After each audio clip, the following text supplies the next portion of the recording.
반갑습니다. 최 대표 TV입니다.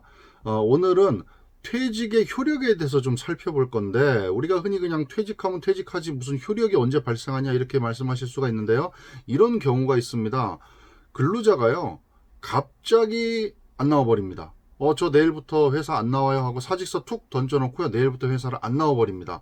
이런 경우에는 그럼 과연 회사는 그냥 무조건 근로자가 퇴사하겠다고 한 거를 받아들이고 끝나는 것이냐, 아니면 효력이 어떤 기간이 지나야지만 그 효력이 발생하는지에 대해서 한번 살펴보도록 하겠습니다. 자, 본격적인 내용에 앞서서 최 대표 TV 구독, 좋아요, 알림 설정, 공유 부탁드리겠습니다. 자, 내용 좀 구체적으로 살펴보도록 하겠습니다. 자, 갑자기 근로자가 안 나오는 겁니다. 사직서 써놓고 저 내일부터 안 나옵니다라고 안 나와버립니다. 자, 이런 경우에 우리가 취업규칙 안에다가 퇴사하기 1개월 전에는 미리 인수인계도 해야 되니까 미리 알려라 라고 이렇게 적어 놓을 수도 있겠죠. 근데 근로자가 그거를 무시하고 그냥 사직서를 툭 던지고 다음날부터 나오지 않는 겁니다. 자, 근데 이런 경우가 생겼습니다. 자, 첫 번째는요, 그냥 회사가 오케이 그걸 인정을 하고 받아들이고 그냥 사직서를 수리를 할 수도 있겠죠. 그냥 인정할 수도 있습니다. 그러면 효력이 발생이 되겠죠. 근데 이제 문제는 어디서 생기냐면 회사는 사직서 수리를 못 합니다. 어차피 인수인계도 해야 되고 뭐 여러 가지 인원 충원도 해야 되기 때문에 이 사직서를 반려 처리를 해버리는 겁니다. 자, 그러면은 퇴직의 효력이 어떻게 발생할 거냐, 이 문제거든요.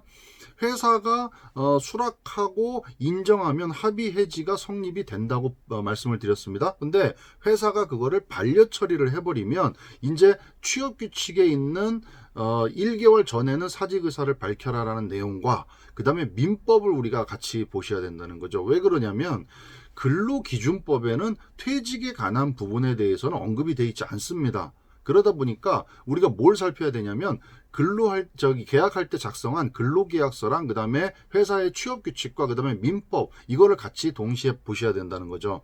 자, 취업규칙 안에는 1개월 전에 해라. 그 다음에 민법에는 이제 어떻게 되어 있냐면 민법에는 단기 1기가 지난 다음에 효력이 발생한다고 되어 있습니다. 이게 이제 이해하기가 조금 이제 어려운 단어가 있으니까 이제 이해가 안 되시는데, 쉽게 말씀을 드리면 근무를 하던 분이 이제 1월 10일 날이 월급 날입니다. 그럼 1월 10일에 월급을 받고 15일 날 그냥 사직서를 제출하고 안 나와 버렸습니다. 자, 그러면 이게 발생한 단기가 이제 1월이 되겠죠. 그러면 단기 후, 그러니까 1월 이후에 1기가 지나야 된다는 겁니다. 그러니까 1월 15일 날 사직서를 제출했으니까 2월 한 달이 지나고 나서 3월 1일이 퇴직이 효력이 발생하는 그런 날이 된다는 거죠. 그렇게 이해하시면 될 것 같아요.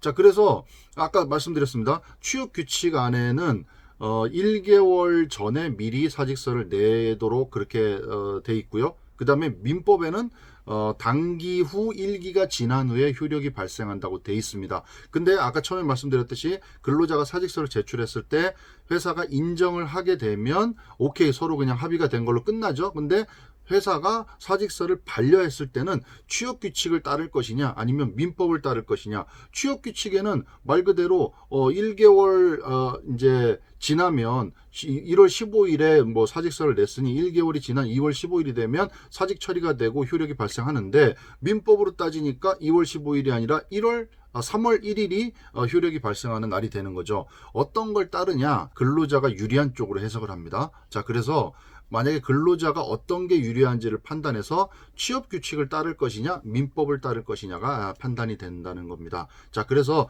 민법은 어쨌든 단기가 1기가 단기 후 1기가 지난 다음에 그 다음에 그 효력이 발생한다, 퇴직의 효력이 발생한다, 이렇게 알고 계시고, 취업규칙이 이제 회사마다 좀 다르게 써 있긴 한데 대부분 한 달 전에는 사직의 의사를 표시하셔라 이렇게 돼 있습니다. 자, 이 두 가지를 갖고 볼 때 근로자가 유리한 쪽으로 판단을 해서 퇴직의 효력이 발생한다라고 그렇게 알고 계시면 됩니다. 자, 참고 좀 하시라고 민법에 나와 있는 내용을 간단하게 좀 몇 가지만 말씀드려 볼게요. 민법 제 660조에 보면요, 기간의 약정이 없는 고용의 해지 통고입니다. 기간의 약정이 없는 상황에서 해지 통고는 첫 번째는 고용기간의 약정이 없는 때는 당사자는 언제든지 계약 해지에 통고를 할 수 있다.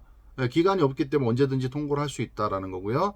그 다음에 상대방이 해지의 통고를 받은 날로부터 1월이 경과하면 해지의 효력이 발생한다 이렇게 돼 있고요. 세 번째는 기간으로 보수를 정한 때에는 상대방이 해지의 통고를 받은 단기 후에 일기를 경과함으로써 해지의 효력이 발생한다 이렇게 민법 제66조에 나와 있습니다. 그래서 민법과 취업규칙 혹은 근로계약서를 같이 보시면서 근로자한테 유리한 쪽으로 해석을 하셔야 된다라고 합니다. 자, 그게 이제 이렇게 고용노동부에 질문하게 되면 고용노동부에서 이렇게 회시를 주게 되는데 그런 내용도 이렇게 나와 있습니다. 보면 퇴직 절차에 관해서는 근로기준법에서 특별히 정하는 바가 없기 때문에 근로계약서, 취업규칙, 민법 제66조에 따라서 근로자한테 어떤 게 유리한지를 판단을 해서 결정을 한다 이렇게 알고 계시면 될 것 같습니다. 이 퇴직의 효력이 발생하는 것에 따라서 여러 가지 이제 뭐 급여라든가 퇴직금이라든가 이런 문제들이 생길 수 있기 때문에 어떤 기준을 가지고 효력이 발생되는지를 우리가